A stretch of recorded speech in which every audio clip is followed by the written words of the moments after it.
Welcome to another episode of Charlie Drives. You are joining me in the Transit MSRT that I probably bought about a year ago now. So sorry for not letting you know about it. But I've had it for a year.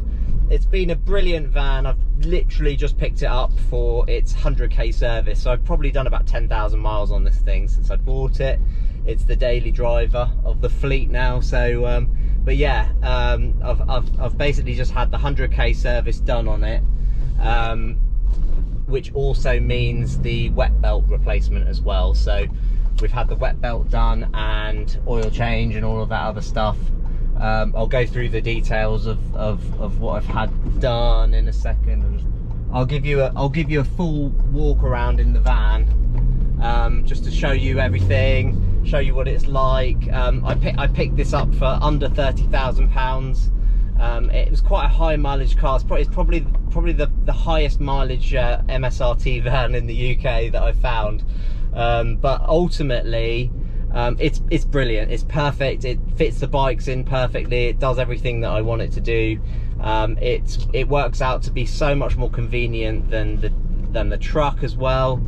So obviously I had the Ranger Raptor beforehand.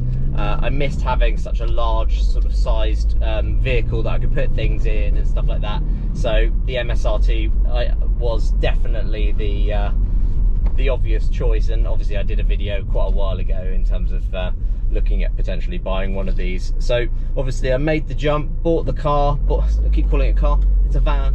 Bought the van, and obviously had everything done to it that needed to be done to it. So yeah, generally all good. I mean, John Foreman, again, thanks a lot for doing all of the work, and thanks for the videos that I'm obviously going to be showing you guys in a bit, you know, because he's done a little bit of a summary of the wet belt change and stuff like that, so you can see everything in terms of the condition of all of that stuff as well. But considering it is 100,000 miles, I have to say I'm quite surprised. The wet belt looks actually in very good condition, so nothing major wrong with it, which is really nice to see. And it's, you know, it's encouraging, because ultimately these vans do get a little bit of bad press with regards to the wet belts and stuff going on them. A lot of them tend to go a lot earlier than 100,000 miles. I think the fortunate thing about this van is that because it's a high mileage van, it's been used a lot. I think that's what's probably helped it. I've heard that it's the lower mileage vans that aren't used as often that tend to have problems and go wrong. So yeah, that's basically it. But yeah, I just absolutely love it. I think the van looks fantastic. It's in a sort of Arctic silver colour.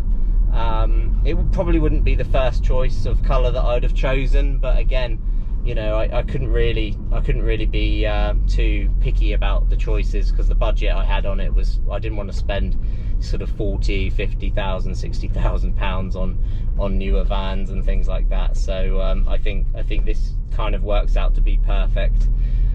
It was originally owned by a company that ran the Eddie Stobart fleet, and this basically was just used to tow a gritter up and down the motorway every day.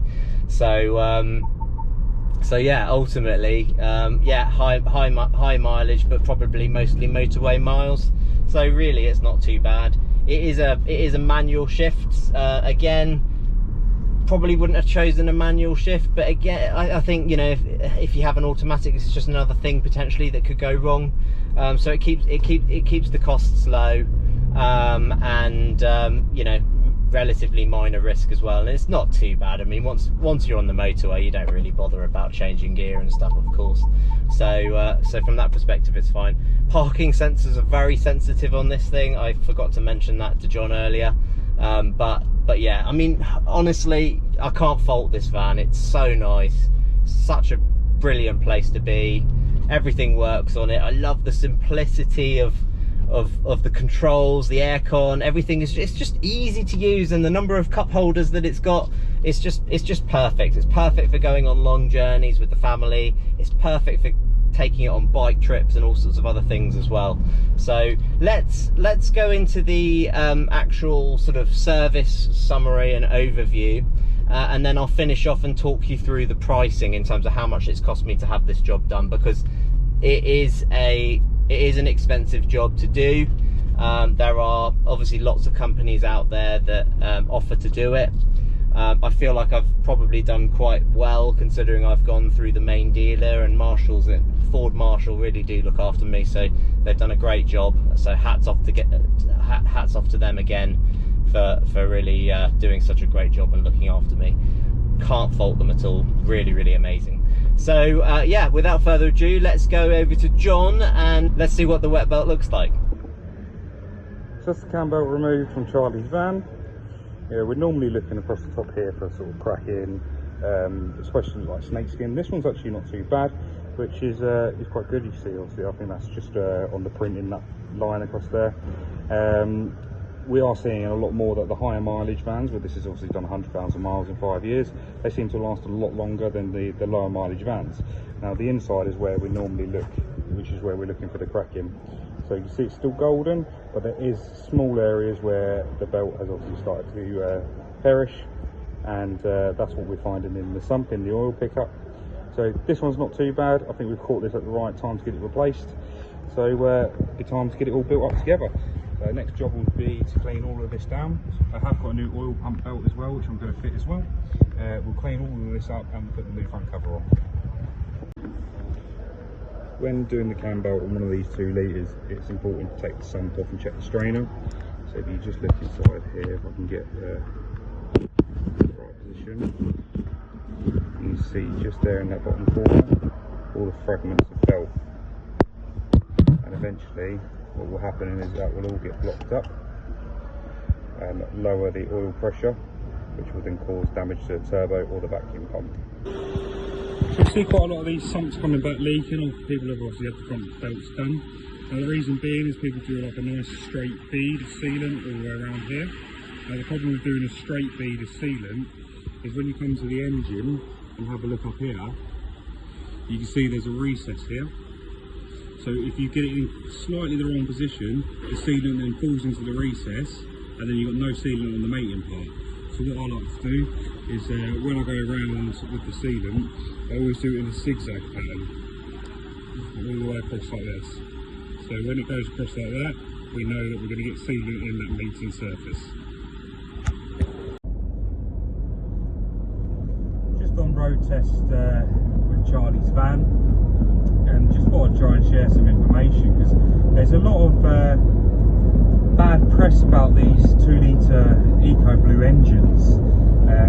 Obviously there's a lot of failures. People are seeing a lot of engine failures on these, mainly down to obviously the wet belts that are breaking up, and the teeth going brittle. Now I've worked on these ever since 2016 when they were first released. I started with the Ford Transit in 2016, so we obviously saw a lot of 2.2s still under warranty when I started, and these were just coming out, so obviously I've done quite a lot of warranty work and engines, etc. But these are actually a very good van. Yes, they're really, in my opinion, designed to be driving, let's say, 25,000 miles a year minimum. We are seeing that, you know, the vehicles that are covering high mileage, the wet belts are lasting a lot longer. They're not delaminating as quickly. We're not seeing as many engine failures. But what we are noticing, especially in my workplace, is the majority of the engine failures that we do see, unfortunately, have aftermarket oil filters fitted, which suggests they also have aftermarket oil fitted. Now, I'm not suggesting that the filters or the oil themselves are not up to scratch, but there seems to be a pattern that the majority of the vehicles which are doing good mileage, always being serviced with genuine parts, they seem to be a lot more reliable. Now, I don't know whether this is a global thing or for all the manufacturers, where people are trying to push most, you know, consumers down to petrol, hybrid or electric, which is why the diesels, if you're doing lower mileage, aren't as reliable as they once were. But if you keep on top of the servicing, give them services correctly, with the genuine parts that they're supposed to have, most of the faults that you would see with the vehicle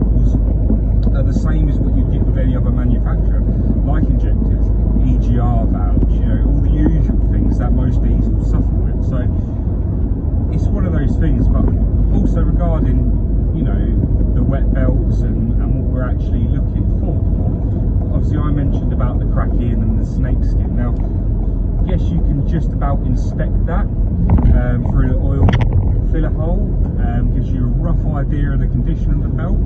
However, it's the underside, and the underside is what you can't see by inspecting them. So you can't always take someone's opinion of, oh, this cam belt looks good, as gospel, because it's not always from what you can see. A barbecue and a bike. Look at that, amazing. See, so convenient, so convenient. Oh, sorry for the mess, but look, MSRT, very nice. It's in pretty good condition. I mean, considering the rear seats probably were never sat in.